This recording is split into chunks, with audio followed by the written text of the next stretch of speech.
Baik, kita bacakan pertanyaan yang masuk. Assalamualaikum warahmatullahi wabarakatuh. Waalaikumsalam warahmatullahi wabarakatuh. Sallu ala Nabi Muhammad. Allahumma Allahumma salli wa sallim wa barik alaihi wa ala alihi wa sahbihi.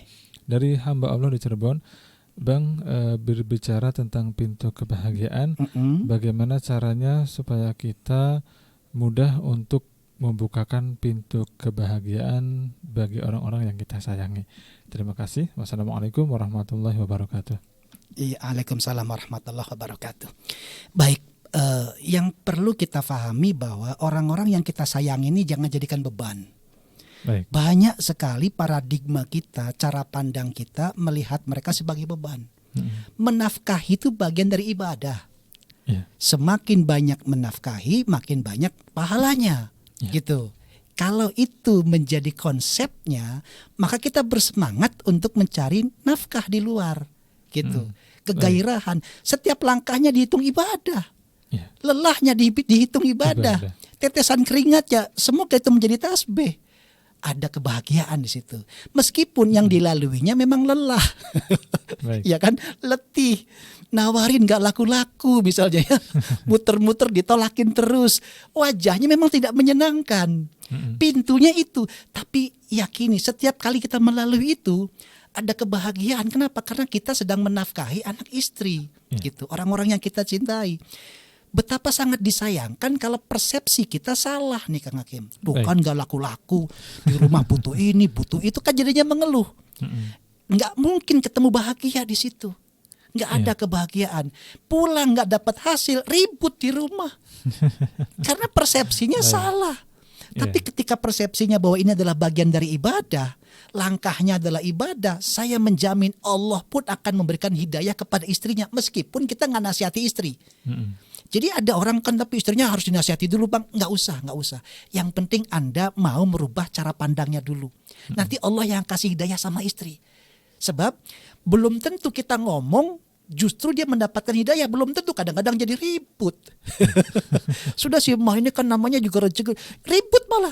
Sudah ya Rabb, izinkan aku melangkah untuk menafkahi keluarga dan jadikan ini sebagai sarana ibadah. Bismillah tawakkaltu 'alallah la haula wala quwata illa billah. Ketika dia melangkah keikhlasan, ridho menerima keadaan, saya jamin Allah menenangkan hati istrinya. Begitu pulang, mohon maaf, udah sih Pak, yang penting Papa pulang juga saya sudah bersyukur. Dilalah begitu tuh. Dilalah begitu. Akan ada perubahan yang Allah akan jadikan kita senang. Jadi jangan melihat orang-orang yang kita cintai beban. Sehingga pintu kebahagiaan akan hadir kepada kita dalam wajah-wajah yang bisa jadi tidak kita sukai.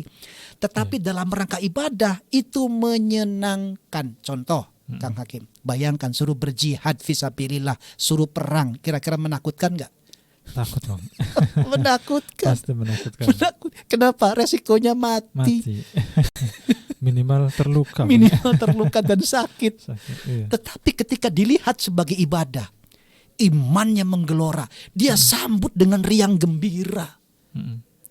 Itu kan persepsi yang merubah itu, ya toh. Jadi jangan anggap beban dulu, sehingga nanti insya Allah kalau itu menjadi bagian amanah kita, maka kalau amanah kita pikul dengan baik, Allah nggak mungkin mendiamkan hambanya dalam kesulitan dan nggak mungkin zalim hamba. Kenapa? Karena kita bilang ya Rabb, aku menafkahi itu perintahmu, maka mudahkan. Ya Rob, aku membiayai kebutuhan mereka untuk belajar segala macam, itu juga perintahmu untuk menuntut ilmu, maka mudahkan. Bayangkan Allah yang memerintahkan untuk berbuat itu, lalu kita memenuhi perintah Allah, masa Allah yang mempersulit juga?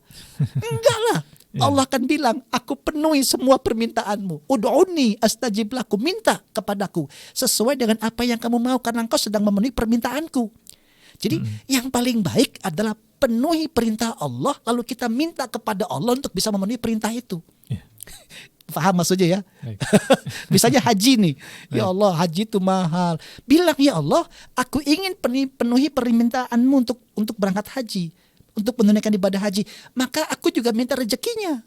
Jadi penuhi perintah Allah, lalu kita minta kepada Allah supaya kita bisa memenuhi perintah itu. Gitu ya, maka insya Allah kita akan dikayakan, dimakmurkan, disejahteraan karena Allah Subhanahu Wa Taala. Insya Allah pintu kebahagiaan jadi akan semakin terbuka dan terlihat. Insya Allah. Baik.